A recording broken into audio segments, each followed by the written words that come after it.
بسم اللہ الرحمن الرحیم۔ آج ہم حضرت امیر معاویہ رضی اللہ تعالی عنہ کی زندگی کے حوالے سے کچھ باتیں آپ کے سامنے رکھیں گے۔ حضرت امیر معاویہ کا نام معاویہ اور کنیت عبد الرحمن تھی۔ آپ کا نسب اپنے والد کی طرف سے 5ویں پشت میں حضور نبی کریم صلی اللہ علیہ وآلہ وسلم سے جا ملتا ہے۔ حضرت معاویہ ابو عبد الرحمن بن صخر ابو سفیان بن حرب بن امیہ بن شمس بن عبد مناف اور والدہ کی طرف سے بھی آپ کا نسب 5ویں پشت میں رسول کریم صلی اللہ علیہ وسلم سے مل جاتا ہے۔ حضرت معاویہ بن ہند بنت عتبہ بن ربیعہ بن عبد شمس بن عبد مناف رسول کریم صلی اللہ علیہ وسلم کے دادا چوتھے نمبر پر تھے، کیونکہ رسول کریم صلی اللہ علیہ وسلم بن عبداللہ بن عبد المطلب بن ہاشم بن عبد مناف ہیں، اور امیر معاویہ عبد مناف میں نبی کریم صلی اللہ علیہ وسلم سے مل جاتے ہیں، لہٰذا امیر معاویہ نسبی لحاظ سے حضور صلی اللہ علیہ وسلم کے اہل قرابت میں سے ہیں۔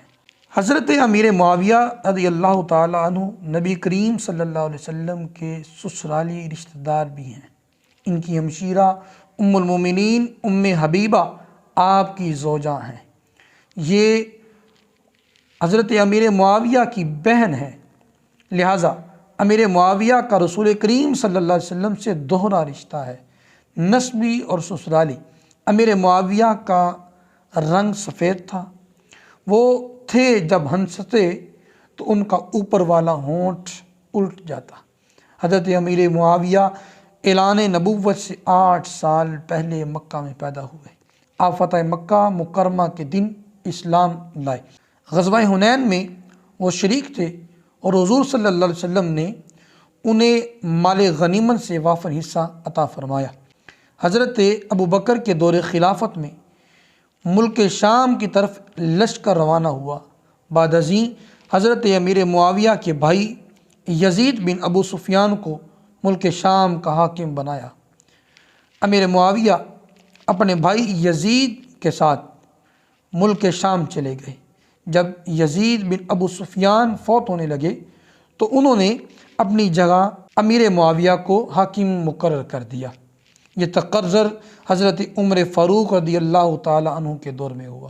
حضرت عمر بن خطاب رضی اللہ تعالی عنہ نے اس تقرر کو برقرار رکھا۔ حضرت امیر معاویہ خلافت فاروق اعظم اور خلافت عثمان غنی میں اسی گورنری کے عہدے پر فائز رہے اور 20 سال تک زمام حکومت سنبھالے رکھا۔ حضرت امیر معاویہ نہایت دیانتدار، سخی، سیاستدان، قابل حکمران اور صحابی یہ رسول بھی تھے۔ دونوں خلفائے راشدین حضرت عمر اور حضرت عثمان ان سے بہت خوش تھے، جس سے اندازہ ہوتا ہے کہ انہوں نے اپنی ذمہ داری خوش اسلوبی سے ادا کی۔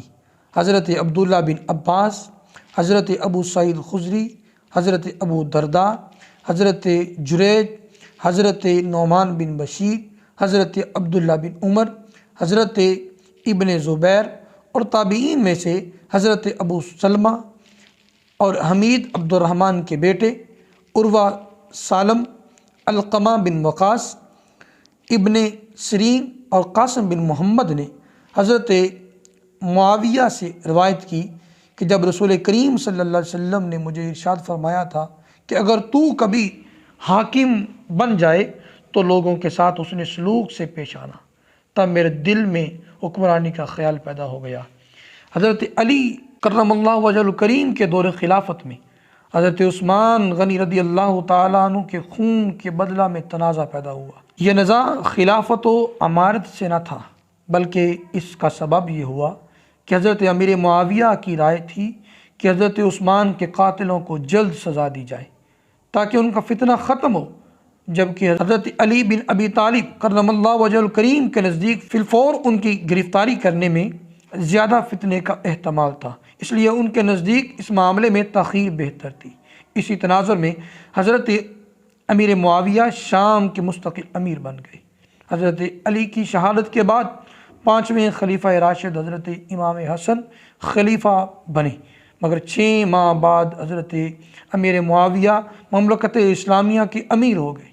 حضرت امام حسن نے بھی آپ کی بیعت کی۔ حضرت امیر معاویہ کاتب وحی اور کاتب خطوط بھی تھے۔ حضور صلی اللہ علیہ وآلہ وسلم جو پیغامات سلاطین کو ارسال فرماتے تھے وہ امیر معاویہ سے لکھواتے تھے۔ حضرت امیر معاویہ رسول کریم کے امین تھے۔ صحیح بخاری کتاب الجہاد میں بہت جگہ حضرت انس رضی اللہ تعالیٰ عنہ سے روایت ہے کہ ام حرام بن ملحان جو حضور صلی اللہ علیہ وسلم کی صحابیہ اور حضرت انس کی خالہ لگتی تھیں، آپ کے ہاں حضور تشریف لے جایا کرتے تھے، وہ آپ کو کھانا کھلاتی۔ ایک مرتبہ رسول کریم صلی اللہ علیہ وسلم ان کے پاس تشریف لے گئے، انہوں نے آپ کو کھانا کھلایا۔ بعد ازیں آپ آرام فرمانے لگے اور کچھ دیر بعد مسکراتے ہوئے جاگے۔ حضرت ام حرام فرماتی ہیں میں نے عرض کیا یا رسول اللہ صلی اللہ علیہ وسلم آپ مسکرا کیوں رہے ہیں؟ آپ نے فرمایا میں نے خواب دیکھا، میں اپنی امت کے کچھ لوگوں کو دیکھا ہے وہ سمندر میں اللہ کی راہ میں جہاد کرنے کے لیے اس طرح سوار ہیں گویا بادشاہ ہیں تختوں پر، یا جیسے بادشاہ تخت پر سوار ہوتی ہیں۔ ام حرام فرماتی ہیں میں نے رسول کریم صلی اللہ علیہ وسلم سے سنا، آپ فرماتے تھے میری امت کا پہلا لشکر جو سمندر پر سوار ہو کر جہاد کرے گا اس پر جنت واجب ہو گئی۔ ام حرام فرماتی ہیں میں نے عرض کی یا رسول اللہ صلی اللہ علیہ وسلم میں بھی اس میں شامل ہوگی؟ تو حضور صلی اللہ علیہ وآلہ وسلم نے ارشاد فرمایا ہاں تو بھی ان میں شامل ہوگی۔ یہ جہاد 28 ہجری کو حضرت عثمان کے دور خلافت میں ہوا جس کے امیر حضرت معاویہ تھے۔ یہ جہاد جزیرہ قبرص کو فتح کرنے کے لیے ہوا، اس میں ام حرام شامل تھیں۔ اس لشکر کے لیے آپ نے جنتی ہونے کی بشارت دی۔ حضرت مجدد الفیسانی شیخ احمد سہندی مکتوبات شریف کے دفتر اول عیسیٰ 2 مکتوب نمبر 58 میں لکھتے ہیں حضرت عبداللہ بن مبارک جو دین کے سرداروں اور فقہائے امت میں سے ہیں، آپ سے پوچھا گیا حضرت امیر معاویہ افضل ہیں یا عمر بن عبدالعزیز؟ تو آپ نے جواب دیا وہ غبار جو حضور صلی اللہ علیہ وسلم کے ساتھ حضرت امیر معاویہ کے گھوڑے کی ناک میں داخل ہوا وہ کئی درجے حضرت عمر بن عبدالعزیز سے افضل ہے۔ حضرت امیر معاویہ رسول کریم صلی اللہ علیہ وسلم سے چند تبرکات بھی حاصل کیے، یعنی چادر اقدس، ناخن شریف، قمیص مبارک، ازار شریف اور موئے مبارک، اور آپ کی وصیت کے مطابق ان چیزوں میں آپ کو کفن دیا گیا اور موئے مبارک اور ناخن شریف اعضائے سجود اور آنکھوں اور نتنوں اور ہونٹوں پر رکھ دیے گئے۔ جب امیر معاویہ فوت ہوئے تو ضحاک بن قیس حضرت امیر معاویہ کا کفن ہاتھ میں لے کر منبر پر چڑھا اور لوگوں سے یوں مخاطب ہوا حضرت امیر معاویہ عرب کی تلوار کی دھار اور اس چمن کی خوشبو تھے، اللہ نے اپنے بندوں پر انہیں حکمرانی عطا فرمائی اور ان کی افواج قاہرہ خشکی اور تری پر چھا گئیں۔ حضرت امیر معاویہ اللہ تبارک و تعالیٰ کے ایک بندے تھے جنہوں نے اللہ کو مدد کے لیے پکارا اور ادھر سے مناسب جواب عطا ہوا۔